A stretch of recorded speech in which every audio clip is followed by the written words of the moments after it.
as President Trump likes to misrepresent the mainstream media as the opposition party, fake news, and even the enemy of the people.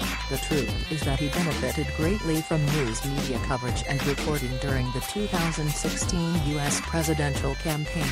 This article first appeared in Salon, as my co-author and I explain in the Twitter presidency, Donald J. Trump and the Politics of White Rage, Routledge, 2019. The Trump campaign utilized television in several non-traditional ways that appear to have been more effective than TV ad buys. This included hosting large, raucous campaign rallies that were aired in whole or in part on cable news, phoning into cable news programs, and tweeting outrageous remarks and demeaning comments on Twitter that were widely covered in the news. These three strategies greatly amplified Trump's media presence and hateful rhetoric, earning him by some estimates as much as $5 billion in unpaid advertising. Consequently, as the news media begins its coverage of the 2020 presidential campaign, it is absolutely crucial that journalists and news outlets not repeat the mistakes of 2016. As someone who has spent my career studying the intersection of media and rhetoric, I have identified 5 guidelines that the media should follow in reporting on President Trump during the 2020 campaign.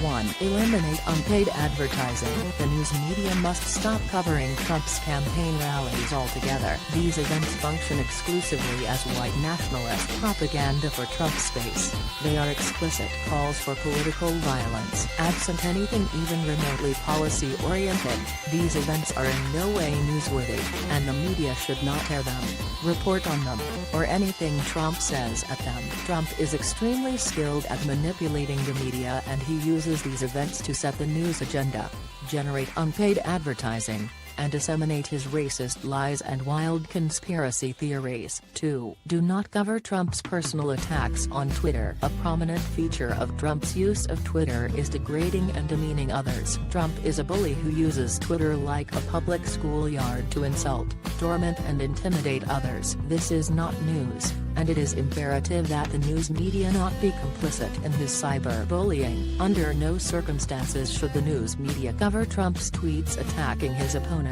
Someone who consistently stirs racial panic and hatred should not be given a bullhorn. 3. Call lies lies. Throughout much of the 2016 campaign, the news media was reluctant to call Trump a liar, labeling his positions and statements misleading. There is a key difference between framing issues and facts in a positive but politically slanted light and engaging in a systematic campaign of distortion and disinformation designed to deceive the American public. We are well past the point of Trump misleading the public. Trump and his entire administration are engaged in an ongoing campaign of propaganda, and the news media should treat it as such. 4. Directly confront charges of fake news. Through his authoritarian rhetoric, Trump has managed to convince his base that he is the only reliable source of information. This is dangerous and undemocratic, and the news media must aggressively call out Trump when he tries to undermine the authority of a free and independent press. The mainstream news media have an ethical obligation to educate the American public about what constitutes fake news,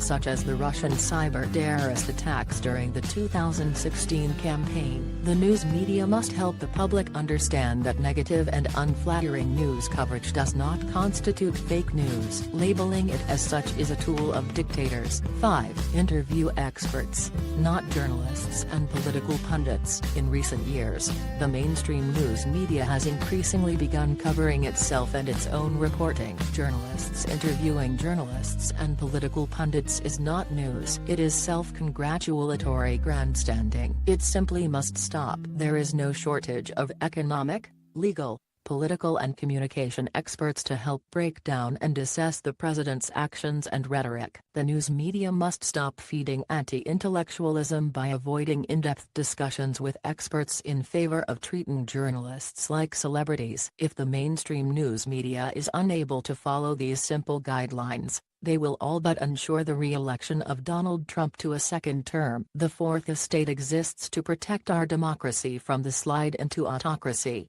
and it is high time they start performing that function.